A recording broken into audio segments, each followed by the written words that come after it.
The first thing about getting ready for Qigong is to get your body completely relaxed. Relaxation is the key to all meditation, and this is meditation in movement.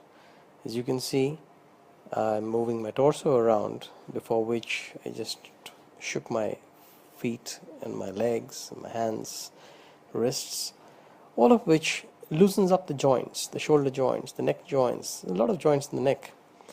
And then you release contaminated energy. You see what I'm doing? Along the aura, along the yin and the yang meridians, inside and outside of the legs, the hands, and then collect contaminated energy from the stomach, for example, and release it with a ha sound. Ha! Release it from everywhere. Get yourself totally relaxed, and I'm sure by this time you will be feeling lighter.